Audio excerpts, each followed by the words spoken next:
কুরবানির দিনে একটা গরু কিনেছি আমি, আমার বাঁধার খামার নেই, বাঁধার খামার নেই। তা আপনার খামারে দুদিন বেঁধেছি, তা আপনার বউ রাতের বেলা শুয়ে এসে আপনাকে বলছে, কি গো মমতাজুল মরি সাহেব গরু বানছে, জায়গা দখল করে নিবে না তো, দেখো আবার। ও সকালবেলা মাথা মোটা, মাথায় তো কিছু নেই, বইয়ের কথা শুনে মাথায় গোবর ঢুকে চোর। ও সাথে সাথে গিয়ে দেখছি কুঞ্চি, তারপরে ওই আপনার কুল গাছের কাঁটা এই নিয়ে খামারটাকে জুত করে ঘিরছে। তার মানে কি, আর 5 দিন পরে গরুটা আমি জবাই করে দিব, মিটে যাবে। কি বললাম বুঝলেন না? মিটে যাবে, শেষ। এই 5 দিনের উপকারটাও আমায় করতে পারল না, ঘিরে দিল। মুহাম্মদ সাল্লাল্লাহু আলাইহি ওয়াসাল্লাম বলছেন, না, কখনোই নয়।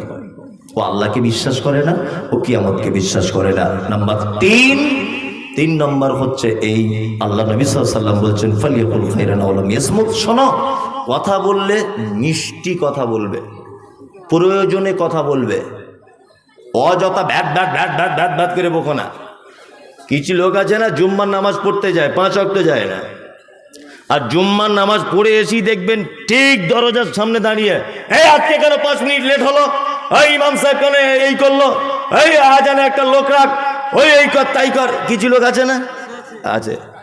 আর কিছু লোক ওদেরকে পাম দেয়, পাম দিয়ে বলে, তুই হচ্ছিস শালা বাপের বেটা, যা বলিস সামনাসামনি বলিস। ও তখন ওই পামে ফুলে গিয়ে আরো বলে, কি বললাম বুঝলেন না? আমি মমতাজুল ইসলাম বলছি, তুমি মানুষ নয়, তুমি গয়াকার ধয়াকার গাধা। যে অপরের সম্মান নিয়ে চিনিমিলি খালে তার নিজের কোনো সম্মান নেই। কি বললাম বুঝলেন? কোন মানুষ দেখবেন যখন আরেকটা মানুষের সম্মানে আঘাত করছে, ভেবে নিতে হবে তার নিজের সম্মান কম। তুমি একটা ইমাম সাহেবের সম্মানে আঘাত করছো, 5 মিনিট খুতবা দেরি হয়েছে বলে, তোমার সম্মান আছে? গ্রামের মানুষ তোমাকে 10 পয়সাও দাম দেয়। তুমি জানো তোমার পিছনে মানুষ তোমাকে গরু ছাগল ইতর বলে গালাগালি করে চায়ের দোকানে। হ্যাঁ, তুমি একটা মসজিদের ইমামের ব্যাপারে যে দায়িত্ব, যে চোখ দিয়ে তুমি ইমাম সাহেবকে দেখো, ওই চোখ দিয়ে যদি তুমি তোমার বেটাকে দেখতে, একটাও গ্রামে বেনামাজি থাকতো না। ইমাম সাহেবের 2 দিন ফজরে ঘুম ভাঙেনি, তুমি খুব ফাটার ফাটার ভাত ভাত ভাত ভাত করে বকছো। তোমার যে 4টে লায়েক বেটা 1 ওয়াক্ত নামাজ পড়ে না, খোঁজ রেখেছো কোনোদিন? জি, কথা বলতে গেলে মেপে বলবেন। আর আপনি এটা বুঝবেন না যে আপনি মনে হয় সব বোঝেন, লোকও কিছু বোঝে। কথা বললে মিষ্টি কথা বলবেন, প্রয়োজনের কথা বলবেন, বেফাঁস কথাবার্তা বলতে যাবেন না। আল্লাহ নবী সাল্লাল্লাহু আলাইহি ওয়াসাল্লাম এই ব্যাপারে বলতে গিয়ে একদম ঈমানের সাথে পর্যন্ত জুড়ে দিয়েছেন, যে আল্লাহকেও বিশ্বাস করে না, ও কিয়ামতকেও বিশ্বাস করে না। বিনীত অনুরোধ, শুধু ইহদিনাস সিরাতাল মুস্তাকিম বলে জান্নাত পাওয়া যাবে না। সাহাবায়ে কিরামগণ যে পদ্ধতিতে চলেছেন, তাদের বিবিরা যে পদ্ধতিতে চলেছে, সেই পদ্ধতিতে হাঁটলে জান্নাত যাওয়া যাবে। আপনাদেরকে এবার আমি চমৎকার 2টা একটা হাদিস বলে দিই চটপট করে। যারা আমরা এখানে বসে আছি, আমরা আমল করে জান্নাতে যাব। আল্লাহ তাআলা বলছেন, লিয়াবলুয়াকুম আইয়ুকুম আহসানু আমালা, উত্তম আমল করার জন্য তোমাদেরকে পৃথিবীতে পাঠানো হয়েছে, তাই না? তাহলে উত্তম আমলের মাধ্যমে আমাদের কোথায় যাওয়া লাগবে? জান্নাত। একজন ছেলে আল্লাহর নবীকে সে বলছেন, দুল্লানি আলা আমালিন ইজা আমিলতাহু ফাদাখালতুল জান্নাতা ক্বালা তা'বুদুল্লাহ ওয়া লা তুশরিক বিহি শাইয়্যা ওয়া তুকিমুস সালাতিল মাকতুবাতা ওয়া তুতিজ যাকাতিল মাফরুজাতা ওয়া তাহুজ্জাল বাইত। একজন ছেলে আল্লাহর নবীকে সে বলছেন, ও দয়ার নবী গো, আমি একজন কনভার্ট মুসলমান, আমি টাটকা ঈমান নিয়ে এসেছি, উস্কো খুস্কো মাথায় চুল, পরনে ভালো কাপড় নাই, আপনি দয়া করে বলুন কোন আমল করলে জান্নাতে যাওয়া যায়? নবীজি বলছেন, 1 নম্বরে তা'বুদুল্লাহ, তুমি সর্বদাতে আল্লাহর গোলামি করবে। সর্বদাতে গোলামি কার? ইবাদত কার? আল্লাহর করতে হবে। 2, ওয়ালা তুশরিক বিহি শাইয়্যা, তুমি যদি জান্নাতে যেতে চাও, আল্লাহর সঙ্গে যেন শরীক করে দিও না কাউকে। শিরক বুঝেন তো? শিরক বুঝেন? বুঝেন? শিরক একদম সহজ ভাষাতে জেনে নেন। বলছি, আল্লাহর যে ক্ষমতা আছে, এদিকে বেরোন, শিরক বলছে আপনাকে, আল্লাহর যে ক্ষমতা আছে এই ক্ষমতা পৃথিবীর অন্য কারো আছে এটা মনে করা শিরক। রুজি ডিপার্টমেন্ট কার হাতে? আল্লাহর হাতে, তাই না? সুস্থতা অসুস্থতা কার হাতে? আল্লাহর হাতে। চাওয়া পাওয়া সবকিছু কার হাতে? আল্লাহ সুবহানাহু ওয়া তাআলার হাতে। তার মানে আল্লাহর যে ক্ষমতা আছে এই ক্ষমতা অন্য কারো আছে এটা মনে করা শিরক।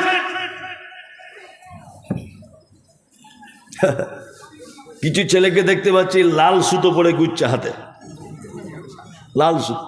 জোরে কোথায় কোথায় পেলি? বলছে আজমির শরীফের সুতো, আজমির শরীফ। আচ্ছা আচ্ছা আচ্ছা, তাহলে আজমিরে ঝুট মিল আছে নাকি? এত সুতো সাপ্লাই দেয় কি করে? এত সুতো সাপ্লাই দেয় কি করে আজমির শরীফ? জুট মিল আছে ওদের? হুগলি জেলার হয়তো ডানকুনি জুট মিলের সুতো রং করে ওইখানে চলে গেছে, ওইটা হয়ে গেছে বরকতের সুতো। হচ্ছে কি হচ্ছে না? সব শিরক। লাল সুতো, কালো সুতো, গাছ, তাবিজ, মাদুরি সব কি শিরক, মারাত্মক বড় পাপ। একটা আশ্চর্য ঘটনা আপনি শুনুন। ছোটবেলা থেকে আমরা শুনে এসেছি একটা কথা, যে কিছু মানুষ তারা জাহান্নামের আযাব খাটতে খাটতে খাটতে খাটতে কোনো একদিনের জন্য হলেও তারা জান্নাতে আসবে। শুনেছি না? শুনেছি। এরা কারা? জাহান্নাম থেকে মুক্তি পেয়ে জান্নাতে আসবে, এরাও এক কোয়ালিটির ঈমানদার। তাদের ঈমান ছিল কিন্তু কাবিরা গুনাহতে লিপ্ত ছিল। লা ইলাহা ইল্লাল্লাহ, আল্লাহ ছাড়া কোনো সত্য উপাস্যক নেই, এটাও জানতো। তারপরেও সুদের টাকা খেয়েছে, তারপরেও ব্যভিচার করেছে, তারপরেও কাবিরা গুনাহতে লিপ্ত হয়েছে। এই কারণে লোকটাকে জাহান্নাম দেওয়া হয়েছে। আর এই কারণে লা ইলাহার বিশ্বাস ছিল বলে ওকে মুক্তি দিয়ে কোথায় আবার হবে? জান্নাত দেওয়া হবে। একটা শ্রেণীর মানুষ জাহান্নাম থেকে কোশ্চিন কালেও পরিত্রাণ পাবে না, যে শিরক অবস্থাতে মারা গেছে। কোন লোক যদি মাজারে পূজা করতে করতে, ওই যে ঠাকুর পূজা, ওই যে চাদর চড়ানো, ওই যে সিন্নি দেওয়া, মাজারে মানত করা, এইগুলো করতে করতে করতে করতে যদি লোকটা মারা যায়, অবশ্যই জাহান্নামে তো যাবেই যাবে, এবং কোশ্চিন কালেও জাহান্নাম থেকে তাকে মুক্তি দেওয়া হবে না। শিরক ভয়ঙ্কর পাপ, করিয়েন না। এই পাপ করলে সব থেকে আল্লাহ সুবহানাহু ওয়া তাআলা বেশি রেগে যান। সব থেকে বেশি রাগে কিসে? শিরক করলে। ওয়ালা তুশরিক বিহি শাইয়্যা। নবীজি বলছেন ছেলেটাকে, তুমি জান্নাত যেতে চাও, কখনোই যেন শিরক করবে না। 2 হলো 3 তাকিমুস সালাতিল মাকতুবাতা, ফরজ সালাত অর্থাৎ ফরজ নামাজ ছেড়ে দিও না। আপনারা তো নামাজ পড়েন আলহামদুলিল্লাহ, সকলেই পড়েন তো ফরজ সালাত?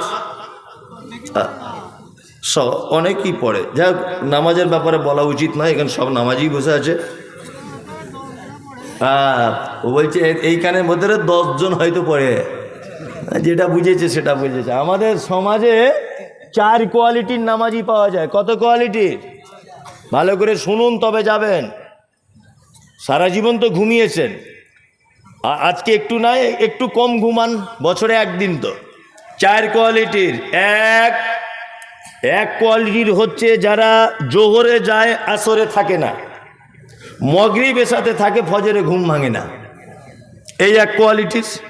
2 শুধু জুম্মায় জুম্মায় যায়। 3 ঈদুল ফিতর, ঈদুল আযহা। 4 5 ওয়াক্তই পড়ে না জেনে পড়ে, 5 ওয়াক্তই পড়ে না জেনে। যদি বলছেন কেমন, চাচাকে জিজ্ঞাসা করছি, চাচা কত বছর নামাজ পড়ছো? বলছে 30 বছর হবে। আচ্ছা আচ্ছা, বেতের নামাজের দুয়ায় কুনুতটা বলো তো। আমি কি আর পারি, বয়স হয়ে গেছে, অত বড় দুয়া কি আর মুখস্থ করা যায়? আমার আর স্মৃতিশক্তি কমে গেছে বাপ, আর মনে রাখতে পারছি না, চোখে কম দেখি, 2 টাকা কম দেন ও ঠিক বুঝতে পেরে যাবে, বুঝতে পারবে না? হ্যাঁ, পরের জমি আল কেটে কিভাবে বড় করতে হয় এই জ্ঞান ওর আছে, ও টনটনে জ্ঞান। পরের জমি আল কেটে দিয়ে বেঁকিয়ে দিয়ে মসজিদে এসে বলছে কাতার সোজা করে লাও, না তো নামাজ হবে না। এরকম লোক মুর্শিদাবাদে নেই, আমাদের ওদিকে আছে। না আমি বলবো না, এদিকে বললে মারবে। ওরে বাবা, আমার এমনি এখন ভয় চলছে, যেখানে যাচ্ছি লোক বোম টোম মারছে, আমি ওতে নাই।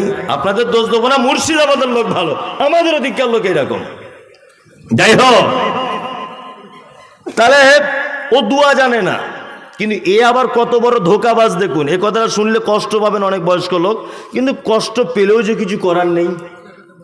আচ্ছা, রুকুতে গিয়ে চাচা কি বলে ওই জানি না তো, রুকুতে দুয়া জানে না, কিন্তু লোকটাকে আপনি নামাজে লক্ষ্য রাখবেন, রুকুতে গিয়ে তাহলে ও বলে কি জানে না, তা ও যখন জানি না বলে কি। বেতের নামাজে দেখবেন ঠোঁট লেড়েই যাচ্ছে। আচ্ছা, ও যে দুয়া জানে না বলে কি, তার মানে ও পৃথিবীর মানুষকে ধোকা দিয়ে ওর স্বাদ মেটেনি, মসজিদে আল্লাহকে পর্যন্ত ধোকা দেয়। ঠিক বলছি না ভুল বলছি? এরকম নামাজি আছে। আমি আপনাকে এটা বলতে চাইছি, কাল সকাল হতে না হতে আজকে এখানে যদি কোনো দুয়ার বই পাওয়া যায় বইয়ের দোকানে, আজকে থেকে কিনে নিয়ে অন্তত পক্ষে নামাজের ভিতরে যে দুয়াগুলো লাগে ওই দুয়াগুলো মুখস্থ করে নেন, তাছাড়া আপনার একদিনের সালাত কবুল হচ্ছে না। ফকটিয়া জান্নাত অত সহজ? বাজারে একটা জায়গা বিক্রি হবে, আপনাদের এই বহরমপুর বাস স্ট্যান্ডের এখানে ধরে নেন, বহরমপুর বাস স্ট্যান্ডে লোক যেখানে চেন খুলে পেচ্ছাপ করে, বলুন তো দেখি এই পেচ্ছাপখানাটা আমি যদি একটা দোকান করার জন্য 1 শতক জায়গা মেন ফন্ডে বহরমপুরে কিনি, কত লাখ টাকা লাগবে? 1 লাখে হবে? কত? 30 লাখ, আরো বেশি, 50 lakh minimum Baharampur main bus স্ট্যান্ডে নিলে। তাও আপনি পাবেন না জায়গা।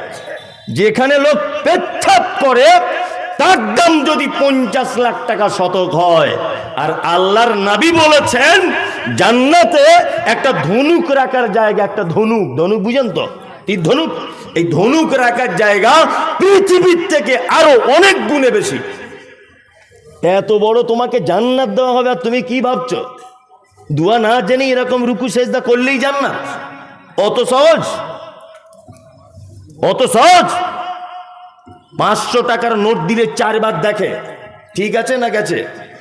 হ্যাঁ, আর আপনার মতো লোককে জান্নাতের ভিতরে দেওয়া হবে, একবার বাজিয়ে দেখা হবে না? বিনীত অনুরোধ, আপনার উপর আমার রাগ ক্ষোভ বিদ্বেষ কিচ্ছু নেই, এটাই অনুরোধ যে আপনি দুয়াগুলো মুখস্থ করুন। সারা জীবন আর এইভাবে চলবে না, 2 নম্বরই করে দুয়াগুলো মুখস্থ করুন। ইনশাল্লাহ চেষ্টা করব, ইনশাল্লাহ।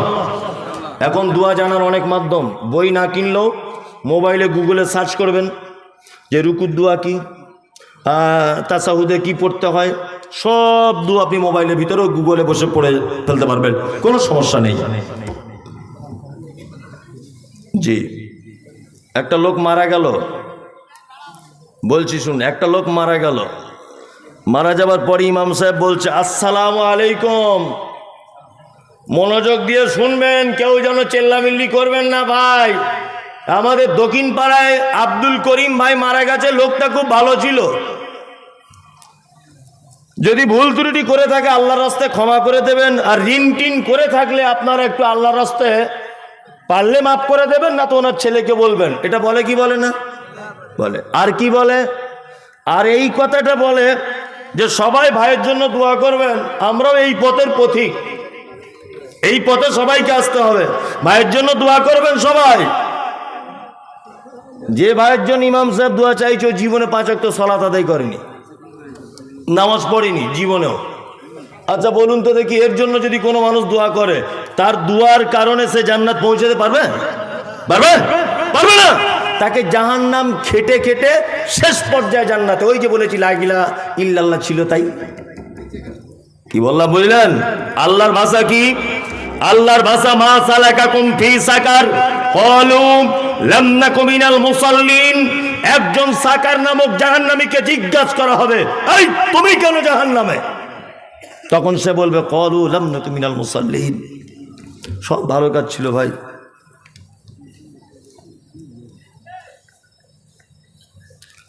কি হলো ভাই, কি হলো? তখন ওই জাহান্নামী বলবে ক্বালু লাম নাকু মিনাল মুসাল্লিন, ভাই সব ভালো কাজ ছিল, শুধু নামাজটা পড়িনি, এই কারণে আমার থাকার জায়গা জাহান্নাম। কি বললাম বুঝলেন? অনেক মানুষ আছে না, বলছে মৌলভী সাহেব সব ভালো কাজ, শুধু নামাজ কি পড়ি না, আমার কি ইমানের কোনো ক্ষতি আছে? বলে না, শুধু নামাজ পড়ি না। এদিকে বেরোন, আমি আপনাকে কয়েকটা কথা বলছি, মনোযোগ দিয়ে শুনুন দেখিন। আমার ছেলে সেদিন আমাকে বলছে আব্বা আমি মিলিটারির চাকরি করবো। জিদা কর, অসুবিধা তোর কিছু নাই। না আমার ছেলে মাঠে দৌড়িয়েছে ফার্স্ট, এটা বোঝানোর জন্য বলছি অরিজিনাল না, আমার ছেলের বয়স 12 বছর, তা ফার্স্ট হয়েছে, লিখিত পরীক্ষায় ফার্স্ট, মৌখিকে ফার্স্ট, সব কিছুতে আমার ছেলে 100-100। কিন্তু যখন ফিতে নিয়ে মাপছে তখন দেখছে 3.5 ফুট।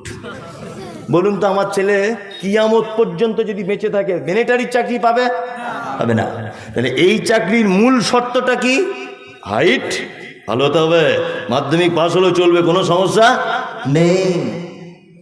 যাকাত আলহামদুলিল্লাহ ভালো, জলসা শোনা খুবই বাবা, খুব পটু, আবার যেখানে খাওয়ার ব্যবস্থা সেখানে সকালে গিয়ে বসে থাকে, সব ভালো কাজ, শুধু নামাজ পড়েনি, শুধু নামাজটা নাই, জান্নাত কে নাই।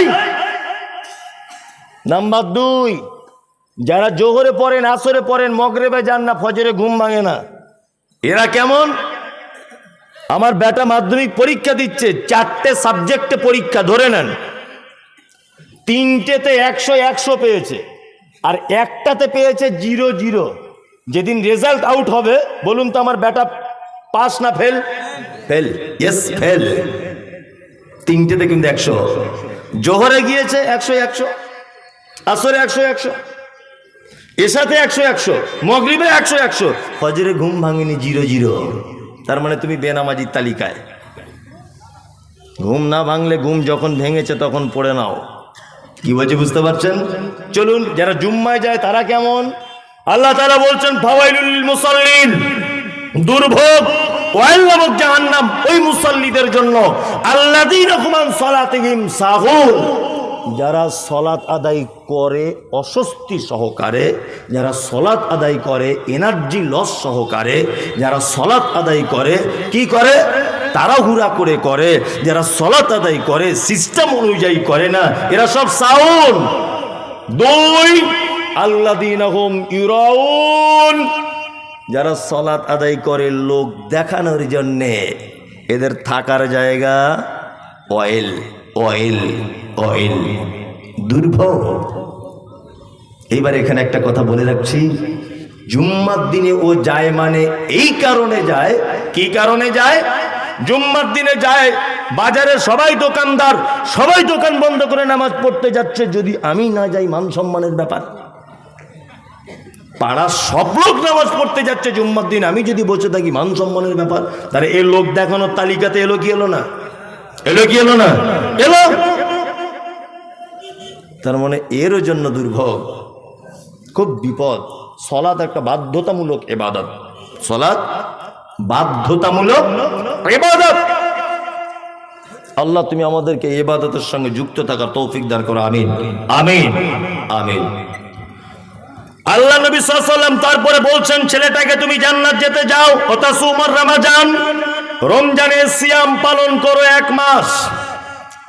আর 5 নম্বরে তুমি যদি জান্নাত যেতে চাও তাহলে তুমি এক কাজ করো, মক্কা থেকে যাওয়া আসার টাকা যদি তোমার কাছে থাকে তুমি একবার হজ করে নাও, তুমি জান্নাত চলে যাবে, তুমি জান্নাত চলে যাবে। একজনা একটা প্রশ্ন করেছেন, জানাজার নামাজ একদিকে সালাম ফিরে নামাজ হবে কি? সঠিক উত্তর দেবেন, সভাপতি সাহেব আছেন উনি বলবেন, যাই হোক উনি উত্তর দিয়ে দেবেন আলহামদুলিল্লাহ। তা যে কথা আপনাকে বলছিলাম, ভালো আমল করে জান্নাত যাওয়া কি যাবে। এবার আপনাকে আর একটা কথা বলে দিচ্ছি, খুব মনোযোগ সহকারে শুনুন। কয়েকটা দুনিয়াবি ছোটখাটো ভালো কাজ বলে দিচ্ছি, আজকে থেকে আমল করবে ইনশাল্লাহ। হাত তুলুন তো, কারা কারা তুলুন। নামাজ বড্ড কঠিন ইবাদত, ওটা নাই বা পারলেন আর কটা ছোট ছোট বলে দিই ইনশাআল্লাহ। হকুল মুসলিম আলাল মুসলিম খামসুন রাদ্দুস সালাম। মুহাম্মদ সাল্লাল্লাহু আলাইহি ওয়াসাল্লাম বলছেন, এক মুসলমান আর এক মুসলমানের উপরে 5টা জিনিসের হক। আর একটা হাদিসে আছে 6টা। ভালো করে বুঝবেন, 5টারটা বলছি আপনাকে। এক, রাদ্দুস সালাম, তুমি তোমার ভাইয়ের সঙ্গে দেখা হলে বলবে আসসালামু আলাইকুম। ইনশাল্লাহ আজকে থেকে সালাম চালু করবো ইনশাল্লাহ। এটা একটা সুন্নত, আর এটা একটা ফ্রিতে নেকি। আসসালামু আলাইকুম বললে 10টা নেকি, হ্যাঁ 10টা নেকি। কিন্তু এইখানে নেকি নিতে গেলে আপনাকে 20 টাকা দিয়ে তবে 10টা নেকি নিতে হবে। তাহলে 20 টাকা দেওয়া ভালো না সালাম করা ভালো? সালাম করবেন, ফাও নেকি এগুলো। দান একটা আলাদা সাবজেক্ট, ওটা আলাদা বিষয়, কিন্তু এগুলো ফাও নাকি। চলুন, ওয়াইয়াদাতুল মারিজ, কোনো মানুষ অসুখে যদি পড়ে যায় দেখতে যাবেন। দেখতে গেলে নাকি কি আল্লাহ নবী সাল্লাল্লাহু আলাইহি সাল্লাম বলেছেন, কেউ যদি সন্ধ্যাবেলা কোনো অসুস্থ মানুষকে দেখতে যায়, দেখতে যাওয়ার পদ্ধতি আছে। গিয়ে মাথায় হাত দিবে, দিয়ে বলবে লা বাসা তাহুরুন ইনশাল্লাহ। বাংলায় এইভাবে বলবেন, যদি আরবিতে না পারেন, যে ভাই তুমি কোনো টেনশন করো না, আল্লাহ নিশ্চয় তোমাকে ভালো করে দেবে। এতটুকু কথা বলবেন, আল্লাহ তোমাকে ভালো করে দেবে, আল্লাহ তোমার হয়তো পরীক্ষা করছে। একটা কথা মাঝখানে বলে রাখছি, এটা জেনে রাখা ভালো হবে, যে হঠাৎ করে পাড়ায় একটা লোক 2 বছর অসুখে বিছানে পড়ে আছে, আর কিছু লোক কি বলছে, এমনি পড়ে আছে, কম পাপ করেছে জীবনে, বলে কি বলে না, বলে একদম না, আপনি ভুল বলেছেন। শুনুন, যার পরীক্ষা যত কঠিন তার প্রাইজ তত ভালো। আল্লাহ তাআলা কোনো মোমেনের যখন কল্যাণ চান, বিভিন্ন অসুখ দিয়ে পরীক্ষা করেন। যে লোকটা 2 বছর যাবৎ বিছানায় পড়ে আছে, ও যদি শুধু একটু ধৈর্যটা যদি ধরে, যে আল্লাহ তুমি আমায় পরীক্ষা নিচ্ছ না, আমি তোমার পরীক্ষা দিতে প্রস্তুত, তাহলে দেখবেন আপনার থেকে ও কিয়ামতের মাঠে বড় জান্নাতে গিয়ে বসে আছে। যার যত দাম পরীক্ষা কঠিন, তার ফলাফল তত মিষ্টি, খুব ফলাফল মিষ্টি। হ্যাঁ হ্যাঁ, খবর দেন। পিপলখোলার মিনারুল ভাইকে আছেন, মুর্শিদ মৌলানার বাড়িতে আপনার বাড়ির মেয়ে লোক আছে, বাড়িতে যার জন্য খুব বসে আছে, অপেক্ষা করছে, একটু তাড়াতাড়ি চলে যান। যে কথা বলছিলাম, যে অসুস্থ মানুষকে দেখতে যাবেন, কেউ যদি সন্ধ্যাবেলাতে যায়, সকাল আবার আগ পর্যন্ত আসমানে ফেরেশতারা তার জন্য কল্যাণ কামনা করে, যে দেখতে গেছে, রুগীর জন্য নয়। তাহলে দেখতে যাওয়া লস না লাভ? লাভ ইনশাল্লাহ। পাড়া প্রতিবেশীকে অসুখে পড়ে গেলে দেখতে যাব ইনশাল্লাহ। ওয়াইত্তিবাউজ জানাইজ, যদি কেউ মারা যায় তুমি তার সালাত আদায় করো। আর একটা কথা মাঝখানে বলে দিচ্ছি, এই কথা কেটে দেওয়ার চেষ্টা করিয়েন না হুঁশ মোটা করে, না পড়ে কোনো কথা কাটবেন না। আমি পড়ে এসে তত্ত্ব নিয়ে প্রমাণ নিয়ে তবে বলছি। পশ্চিম বাংলার বিখ্যাত আলেম 10 জন থাকলে তার ভিতরে একজন আব্দুল হামিদ ফায়েজি আল মাদানী, নাম শুনেছেন? শুনেছেন? পশ্চিম বাংলায় বাঙালি লেখকদের ভিতরে 1 নম্বরের লেখক, যিনি 200-র কাছাকাছি ইসলামিক বিভিন্ন বিষয়ে বই লিখেছেন, 200। তার মধ্যে একটা বইয়ের নাম হচ্ছে জানাজা দর্পণ। আমার গাড়িতে আছে, বিক্রির জন্য নয়, পড়ার জন্য রেখেছি। জানাজা দর্পণ নামক বই এখানে কোনো দোকান থেকে কিনে নেবেন। 67 নাম্বার পৃষ্ঠায় উনি উল্লেখ করেছেন এই কথাটা, জানাজা কার পড়া যাবে কার পড়া যাবে না। তিনি বলেছেন, একটা মানুষ যদি বেনামাজি অবস্থায় যদি মারা যায়, তাহলে মান সম্মান পাড়া প্রতিবেশীর রক্ষার জন্য জানাজা পড়তে কেউ যেতে পারে, তবে তার জন্য যেন দোয়া না করে। কি বললাম বুঝলেন? বলছে কোনো বেনামাজি জানাজা কেউ পড়লে পড়তে পারে, তবে যেন দোয়া না করে। উনি নিজে লিখেছেন বইটায়। জি, উনি বলছেন যে তার জন্য যেন দোয়া কেউ না করে, মানে উনি নামাজের তাগিদ দিয়েছেন, এতই তাগিদ দিয়েছেন। আল্লাহু আকবার। আমি ফতোয়া দিচ্ছি না, আপনি বুঝেন না, কথা শেষ করেন না, তার আগে কেন কথা বলছেন? আমি বলতে চাইছি যে নামাজের তাগিদ দিচ্ছেন কত দেখুন। আল্লাহু আকবার। 2 নম্বর হচ্ছে এই ওয়া ইজাবাতুদ দাওয়াতে, কেউ যদি তোমাকে দাওয়াত দেয় তুমি গ্রহণ করো, তবে দাওয়াত বৈধ হতে হবে। কি হতে হবে? বৈধ হতে হবে। অতাশমিতুল আতিশ, হাঁচি হলে কি বলতে হয়? আলহামদুলিল্লাহ। ওটা যে শুনবে, ইয়ারহামুকাল্লাহ, ওটা যে শুনবে, ইয়াহদিকুমুল্লাহ ওয়া আসলিহু বালাকুম, এই 3 পর্যায়ের উত্তর আপনাকে দিতে হবে। তাহলে 5টা কথা আপনাকে বলে দিলাম, আমল করার চেষ্টা করুন। কাউকে দেখা হলে আসসালামু আলাইকুম। 2, অসুস্থ কেউ থাকলে তাকে দেখতে যাবেন। 3, বৈধ দাওয়াত দিলে কবুল করবেন। 4, জানাজার সালাত আদায় করবেন। 5, হাঁচি হলে তার উত্তরটা দেবেন। এগুলো হচ্ছে ভালো আমল, মুহাম্মদ সাল্লাল্লাহু আলাইহি ওয়াসাল্লাম বলেছেন। রাত্রি এখন 12টা বাজে। এটা আপনাদের কোনো একটা পারপাসের কালেকশন, মাদ্রাসার, হ্যাঁ, ও মসজিদের কোনো কালেকশন হচ্ছে। তা রাত্র অনেক হয়েছে, 12টা বাজে প্রায়। তা আপনাদের কাছেও আমিও শেষ বাক্যে ছোট্ট একটা আবেদন করব। ছোট্ট একটা আবেদন আপনাদের কাছে আমিও রাখছি, যে মসজিদ আল্লাহর ঘর। আপনাদের কাছে বিনীত অনুরোধ যে আপনারা মসজিদের জন্য কিছু সহযোগিতা করুন। হ্যাঁ, আমার 3 ঘন্টা, অতক্ষণ বলা যাবে না। হ্যাঁ, 3 ঘন্টা এই বসে থাকেন আপনারা। ওই সারা রাত বসে থাকলে কি করবো?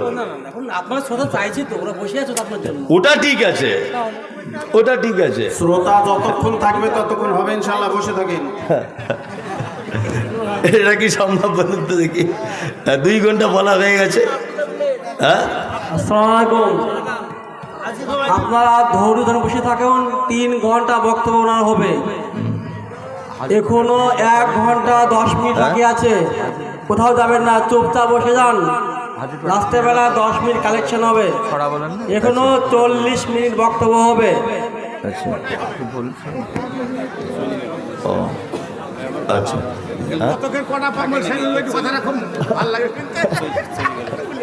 আচ্ছা জি,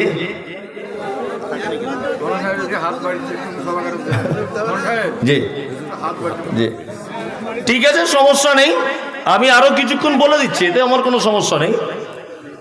একটা একটা করে হাদিস বলি, হাদিসের বাংলা অনুবাদ করি, কোনো সমস্যা নেই। হ্যাঁ, তবে সাধারণত তো 2 ঘন্টায় বক্তব্য হয়, 12টা পর্যন্তই হয়। এখানে ব্যতিক্রম, হ্যাঁ ওটা আলাদা বিষয়। যাই হোক, তা আমি বলে দিচ্ছি আরো কিছুক্ষণ, কোনো সমস্যা নেই। যাই হোক, ভালো কাজের ব্যাপারে বলতে বলতে এতক্ষণ পর্যন্ত এলাম। তার মানে ভালো আমল করে আমাদেরকে জান্নাত যেতে হবেই। আপনাকে আরো কয়েকটা ভালো কাজ বলে দিচ্ছি। কি? আরে ভাই, আপনারা চলে যাবেন, যারা চলে যান, কোনো সমস্যা নেই। চিল্লামিল্লি করিয়েন না, যারা চলে যাবেন চলে যান। হ্যাঁ, যারা চলে যাবেন চলে যান, অসুবিধা নেই। আর যারা বসবেন বসে থাকুন, কোনো সমস্যা নেই। যে কথা বলছিলাম সেটা হচ্ছে এই, যে আল্লাহর নবী সাল্লাল্লাহু আলাইহি ওয়াসাল্লাম এবং আল্লাহ সুবহানাহু ওয়া তাআলা একটা মুমিনের ভালো কাজের মাধ্যমে জান্নাত যাওয়ার কথা বলেছেন। এই ব্যাপারে আলোচনা হচ্ছিল। চলুন পবিত্র আল কোরআনের অনুবাদ করা যাক। কারণ আল্লাহ তাআলা বলেছেন, নাহানু নাকুসসু আলাইকা হাসানাল কসাস বিমা আওহাইনা ইলাইকা হাযাল কোরআন। পৃথিবীতে কোরআনের থেকে ভালো কোনো কথা আর হতে পারে না, কোনো কথা হতে পারে না। আল্লাহ তাআলা বলছেন, আরাইতাল্লাযী ইউকাযযিবু বিদ্দীন, নবী আপনি কি তাকে দেখেছেন? কারা? যারা কিয়ামতের দিবসকে অস্বীকার করে। কারা তারা? আল্লাহ তাআলা বলছেন, ফাযালিকাল্লাযী ইয়াদউল ইয়াতীম, যারা এতিমের সঙ্গে অসৎ ব্যবহার করে। এর বিপরীত ভালো কাজ, আপনি সৎ ব্যবহার করবেন। এতিম কাদেরকে বলে? যার আব্বা নেই, এখনো বালেগা হয়নি ছেলে বা মেয়েটা, যৌবনে পদার্পণ করেনি, এ হচ্ছে এতিম। আল্লাহ তাআলা নবী মুহাম্মদ রাসূলুল্লাহ সাল্লাল্লাহু আলাইহি ওয়াসাল্লামকে পৃথিবীতে এতিম করেছিলেন, সেই আল্লাহ পবিত্র আল কোরআনে নবীকে বলছেন, নবী যারা এতিমের সঙ্গে অসৎ ব্যবহার করে এরা কিয়ামতকে বিশ্বাস করে না। খুব সাবধান। একজন লোক এসে আল্লাহ নবী সাল্লাল্লাহু আলাইহি ওয়াসাল্লামকে বলছেন, আল্লাহ রাসূল আমার অন্তরটা খুব শক্ত, খুব নরম হয় না, খুবই শক্ত অন্তর। বিশ্ব রাসূল তিনি বলছেন, বাড়ি চলে যাও, বাড়ি যাও। বাড়িতে যাওয়ার পরে তোমার প্রতিবেশী কোন বাচ্চা ছেলের মাথাতে তুমি হাত বুলিয়ে দাও। এতিম বাচ্চার মাথায় হাত বুলালে আল্লাহ তোমার অন্তরটাকে কি নরম করে দিবে। দুই, আল্লাহ সুবহানাহু ওয়া তাআলা তারপরে আবার বলছেন, ওয়ালা ইয়াহুজ্জু আলা তুআমিল মিসকিন, মিসকিনদের খাদ্য দানে উৎসাহিত করো, এইটা থেকে তোমরা বিরত থেকো না। মিসকিন কাদেরকে বলে, ফকির কাদেরকে বলে, ব্যাপারটা জানতে হবে। এক, ফকির হচ্ছে ওই লোকটা, ওই লোক যার কিছু সম্পদ আছে তারপরেও সে অপরের মুখাপেক্ষী হয়ে পড়ে কোনো একটা টাইম, এ হচ্ছে ফকির। আমি মমতাজুল ইসলাম, আমি একজন রিক্সা চালক। বাৎসরিক আমার ইনকাম 30,000 বা খরচাপাতি বাদ দিয়ে আমার 20,000 টাকা জমে। হঠাৎ করে ডাক্তারবাবু বলছেন আমার ছেলের হার্টের অপারেশন হবে, 2 লাখ টাকা খরচা, আমার জমি জায়গা কিছু নেই। আমি যদি রিক্সা চালক, 20,000 টাকা টোটাল আমার পুঁজি। আচ্ছা বলুন তো দেখি, আমি 3 লাখ টাকা বা 2 লাখ টাকার অপারেশনের টাকা জোগাড় করতে সক্ষম না অক্ষম? অক্ষম। আমি হলাম ফকির। যখনই অক্ষম হব তখন আপনাদের দরজায় এসে হাত পাতবো, মসজিদে এসে হাত পাতবো। আমি হলাম অক্ষম। ফকির সেই যার কিছু আছে তারপরেও তার মন ভরে না, এ হচ্ছে কি ফকির, অপরের কাছে চাইতে হয়। মিসকিন যার কিচ্ছু নেই, মিসকিন। আমাদের নবী মুহাম্মদ সাল্লাল্লাহু আলাইহি ওয়াসাল্লাম পৃথিবী থেকে যেদিন চলে গিয়েছেন সেই দিনটার নাম কি? সেই দিনটার নাম কি? সোমবার। কিবার? সোমবার। সোমবারের আগে তিনি বৃহস্পতিবারের দিন অসুখে পড়েছিলেন, মারাত্মক অসুখে। জীবনের শেষ নামাজ জমাতে পড়েছেন মাগরিবের সালাত। প্রথম 2 রেকাতে কিরাত করেছিলেন সূরা মুরসালাত, সূরা মুরসালাত। শেষ আয়াত যেটা তেলাওয়াত করেছিলেন তার শব্দগুলি এই, ফাবি আইয়্যি হাদিসিম বা'দাহু ইউমিনুন। আল্লাহ বলছেন এরপরেও কি তোমরা অন্য কোনো কিতাবের উপরে ঈমান আনবে? এরপরেও কি ঈমান আনবে অন্য কোনো কিতাবের উপরে? নবী যেন উম্মতের জন্য এই বার্তাটা দিলেন। এশার আজান হলো, হযরতে বিলাল মসজিদে নববীর ভিতরে আজান দিলেন। আজান শেষ হয়ে গেল, আল্লাহর নবী আয়েশাকে ডেকে বলছেন, আয়েশা রে একটু পানির পাত্র দাও। বিশ্ব নবী ওযু করলেন। একবার ওযু করার পরে তিনি অজ্ঞান হয়ে গেলেন, আর একবার উঠে ওযু করলেন, তারপরেও তিনি অজ্ঞান হয়ে গেলেন। আর একবার ওযু করার পরে অজ্ঞান হয়ে যাবার আগে আয়েশাকে বলছেন, আয়েশা তোমার আব্বাকে ইমামতি করতে বলো, আমি আর যেতে পারলাম না। আবু বকরকে বলো ইমামতি করতে, আমি আর যেতে পারছি না। হযরত আবু বকর ইমামতি করতে যাচ্ছেন বটে, কিন্তু আল্লাহ নবী সাল্লাল্লাহু আলাইহি ওয়াসাল্লাম বেঁচে আছেন তো লজ্জা করছেন, ভয় করছেন, এ কি করে হয়। হযরত আবু বকর সিদ্দিক রাদিয়াল্লাহু তাআলা আনহু তিনি সালাতের ইমামতি করলেন। আল্লাহ রাসূল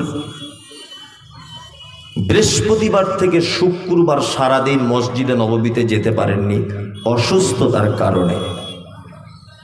শনিবারের দিন সকালবেলা একটু সুস্থতা লাভ করলেন। করার পরে 2 জন সাহাবীর কাঁধে ভর দিয়ে আল্লাহ নবী সাল্লাল্লাহু আলাইহি ওয়াসাল্লাম মসজিদে নববীতে ঢুকলেন। হযরত আবু বকর তখন জোহরের সালাতের ইমামতি করছিলেন।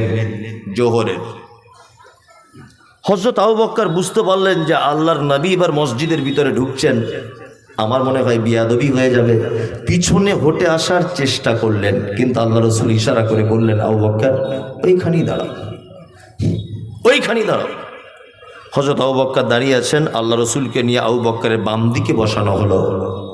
আল্লাহ রসুল হলেন এখন ইমাম, আবু বকর হয়ে গেলেন মুকাব্বির। ইমাম আল্লাহ রসুল, মুকাব্বির কে?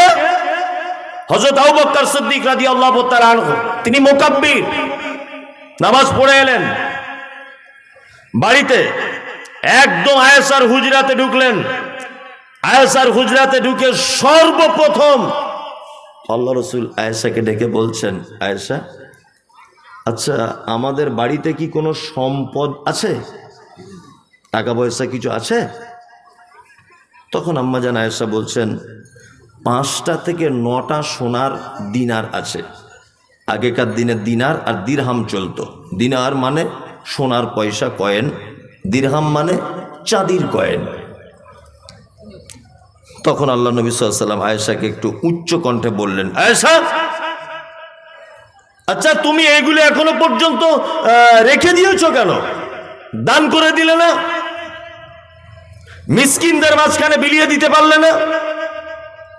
তখন আম্মাজান আয়েশা বলছেন, আল্লাহ রাসূল আপনি অসুখে তো, ব্যস্ততার কারণে আমি এগুলো কাউকে দিতে পারিনি।